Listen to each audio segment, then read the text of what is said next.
বহুদিন অপেক্ষা করার পর আজকে ফাইনালি সেই দিনটা চলেই আসলো। তোমরা তো অনেকে জানো যে আমাদের বাসায় আরেকজন নতুন সদস্য হয়েছে, আমার একমাত্র ভাইপো মানে আমার দাদার ছেলে। আর আজকে মুখে ভাতের অনুষ্ঠান, যাকে আমরা বলি অন্নপ্রাশন। আমরা কোথায় গিয়ে বাবুর মুখে ভাত দিলাম, সেখানে গিয়ে আমরা সবাই কেমন মজা করলাম সবটাই আমি তোমাদের সাথে শেয়ার করব। আশা করি ভিডিওটা দেখে তোমাদের সবারই খুব বেশি বেশি ভালো লাগবে। হ্যালো এভরিওয়ান, সবাইকে নমস্কার আদাব জানিয়ে শুরু করতেছি আজকে আমার নিউ ব্লগ। আশা করি তোমরা ভালো আছো আর আমি তো অনেক অনেক ভালো আছি। তোমরা থাম্বনেল দেখে বুঝতেই পারছো যে আজকে আমরা কোথায় যাচ্ছি। হ্যাঁ, তোমরা ঠিকই বুঝতে পারছো, আজকে আমরা যাচ্ছি বাবুর মুখে ভাত দিতে। বাবুর মুখে ভাত দিব বলে কথা, আমরা তো আর একা একাই যাব না, তাই গ্রামের কয়েকজনকে বলা হয়েছে আর আমাদের রিলেটিভদের, তাই ওদেরকে গাড়ির মধ্যে উঠিয়ে দেওয়া হচ্ছে। বাড়ির অনুষ্ঠান বলে কথা, তাই নিজের উপর দেখাশোনার দায়িত্ব একটু তো পড়বেই, তাই না? তাই তো সবাইকে ঠিকঠাক ভাবে গাড়িতে উঠিয়ে দিয়ে এখন আমরা সবার লাস্টে যাচ্ছি মন্দিরে। ওয়েট ওয়েট ওয়েট, তোমাদেরকে তো বলাই হলো না, বাবুর মুখে ভাত দিতে যাচ্ছি আমরা কোন মন্দিরে। বাংলাদেশের সর্বশ্রেষ্ঠ মন্দিরগুলোর মধ্যে হলো এই মন্দিরটি অন্যতম। এই মন্দিরটি অবস্থিত দিনাজপুর জেলার কাহারোল থানার মধ্যে। মন্দিরটির নাম হলো শ্রী শ্রী কান্তজিউ মন্দির। দেখতে দেখতে আমরা অনেকটা পথে পেরিয়ে এলাম। এখন আমরা অবস্থিত আছি কাহারোল বাজারের সব থেকে বড় ব্রিজের উপরে। আর এই ব্রিজটা হলো হাজারো পথচারীর স্বপ্নের ব্রিজ। এই ব্রিজের উপর দিয়ে লাখ লাখ মানুষ প্রতিদিন পারাপার হয়। ব্রিজের সৌন্দর্য দেখতে দেখতে আমরা এখন পার হলাম। আর এটা হলো 50 সদস্য বিশিষ্ট উপজেলা স্বাস্থ্য কমপ্লেক্স, কাহারোলে বসবাসকারীর একমাত্র সরকারি হাসপাতাল। আর এটা হলো বেলি ফিলিং স্টেশন, আমরা যাকে বলি তেলের পাম্প। মন্দিরে যেতে যেতে যে আমাদের কত রকমের ব্রিজ পার হতে হবে তা একমাত্র ভগবানই বলতে পারে। এই যে আমরা একটা ব্রিজ পার হতে না হতে আরেকটা ব্রিজের উপরে চলে আসলাম। আর এই ব্রিজটা এত পরিমাণে উঁচু ছিল, আমাদের তো দেখেই ভয় লাগছিল সবারই। আমাদের মন্দিরে যাওয়ার আগে এইরকম আঁকা পাকা পথ পেরিয়ে যাইতে হবে আগে। এই রাস্তার চারপাশটা অনেক সুন্দর, তাই না? আমরা তো সবাই মিলে প্রকৃতি এনজয় করতে করতে যাচ্ছি। রাস্তার পাশে ভুট্টা ক্ষেত, আবার কিছুটা পথ যেতে না যেতে মরিচের বাগান।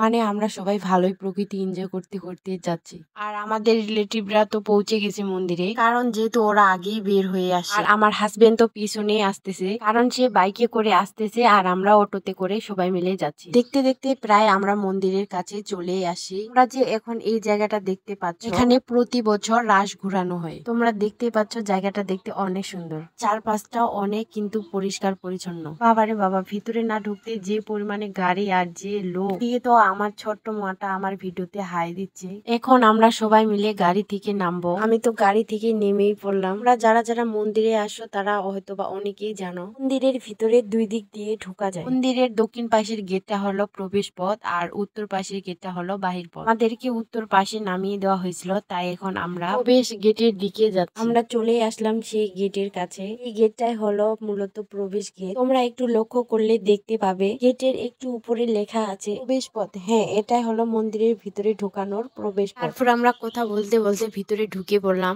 তোমাদেরকে আমাদের বাড়ির সেই ছোট্ট সদস্যটার সাথে পরিচয় করিয়ে দিই। তোমরা যে এখন দেখতে পাচ্ছ এই যে ছোট্ট বাবুটা, হ্যাঁ এই হলো আমাদের বাড়ির নতুন সদস্য। বাবুটা দেখতে অনেক সুন্দর, তাই না? বাবুটা অনেক সুন্দর করে ওর বড় পিপির কোলে বসে আছে। এখন আমরা সবাই মিলে বাবুকে রেডি করব। বাবুটা আছে এখন ওর দিদার কোলে। এদিকে তো সবাই বলতেছে বাবু যেন আজকে কান্নাকাটি না করে, কারণ হচ্ছে বাবুকে আজকে অনেক রিচুয়াল মেনটেন করে তারপর আমরা মুখে ভাত দিব। এই তো প্রথমে আমরা বাবুর গায়ে কুর হলুদ একটু মাখিয়ে দিচ্ছি। এখন বাবুকে নিয়ে যাওয়া হবে স্নান করিয়ে দেওয়ার জন্য। এইদিকে একটা গামলাতে করে ফুল, জল, দুধ নিয়ে বাবুকে স্নান করিয়ে দেওয়া হচ্ছে। কিন্তু বাবু একটু একটু করে কান্না করতেছে। নরমালি যখন বাবুকে বাসায় স্নান করিয়ে দেওয়া হয় তখন কিন্তু ও একটু কান্নাকাটি করে না। বাবুকে সবাই মিলে স্নান করে দেওয়া হচ্ছে, এজন্য কান্না করছে। এদিকে তো দেখতেছি আবার ঠাকুরকে পূজা দেওয়ার জন্য সবকিছু রেডি করা হচ্ছে। বাবুকে রেডি করে তারপর আমরা যাব মন্দিরের চারপাশে ঠাকুরগুলোকে পূজা দিতে। তো রেডি করে দেওয়ার পর এখন আমরা যাচ্ছি সবাই মিলে পূজা দিতে। আমার দাদারা তো ঢাক ঢোল সবকিছু ঠিক করে নিয়ে আসে মন্দিরে। চলো আমরা সবাই একটু বাজনার তালে তালে মন্দিরটাকে দর্শন করে আসি।